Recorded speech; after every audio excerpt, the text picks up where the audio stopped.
गतकाली नुआपड़ारे निर्वाचनी सभारे जय ढोलकिया और बीजेपी सरकार को टार्गेट करथिले बीजेडी सुप्रीमो। जय ढोलकिया को विश्वासघातक बोली अभिहित करथिले नवीन। जय उभय बीजेडी और मो सह विश्वासघातकता करिसंती बोली नवीन कहिसंती। एथिसह राज्य सरकार को उपरे भी बर्षिसंती बीजेडी सुप्रीमो। बीजेपी आग भोट चोरी करिथिला, एबे प्रार्थी चोरी करिछि बोली कहिसंती नवीन। राज्य सरकार गेम चेंजर नुहे नेम चेंजर बोली से आक्षेप करिसंती। बीजेडी सरकार बेलर उपलब्धिर कथा कहवा सह राज्य सरकार को निर्वाचन प्रतिश्रुति मने पकाई बर्षी थिले नवीन। 16 मासर बीजेपी सरकार रे विकास काम ठप होइछि।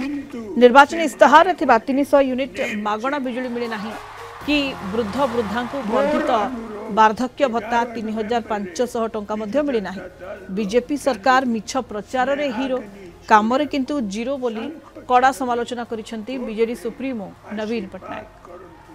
जय जगन्नाथ। 16 मंत्री बीजेपी सरकार केवल फॉल्स पब्लिसिटी रे हीरो किंतु काम रे जीरो।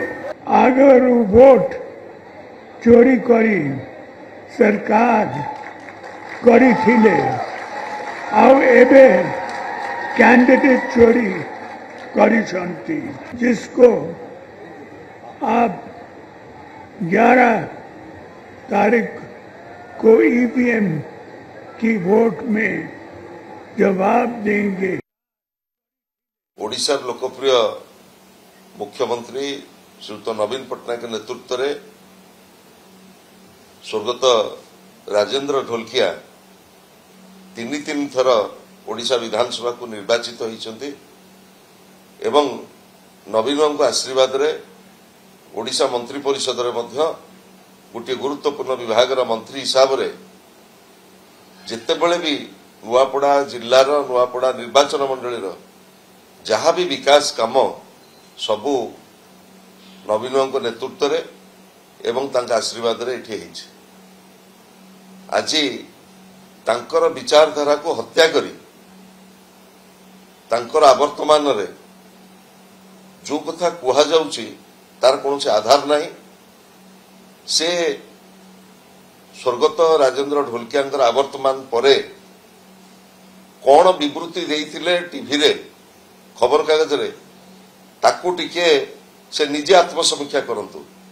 से स्पष्ट भाव में कहिथिले मु नवीन पटनायक सहित अच्छी मु बिजु विचारधारा सहित अच्छी एवं नवीन बाबू मते आशीर्वाद करछन्ती नुआपड़ा उपनिर्वाचन में प्रार्थी होबा पई।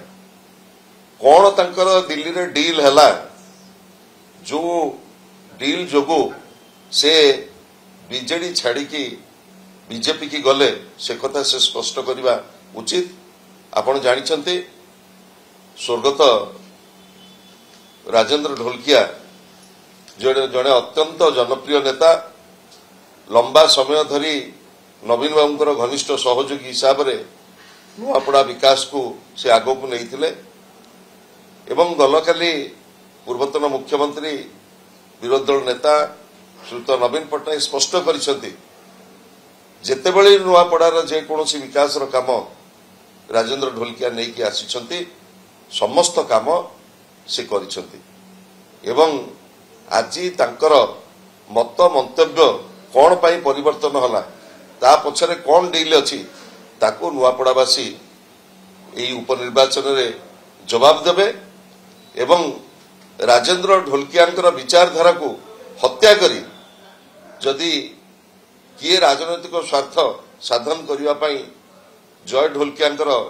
ये चेष्टा एवं अपचेष्टा केबे हेले सफल हेबो नाही।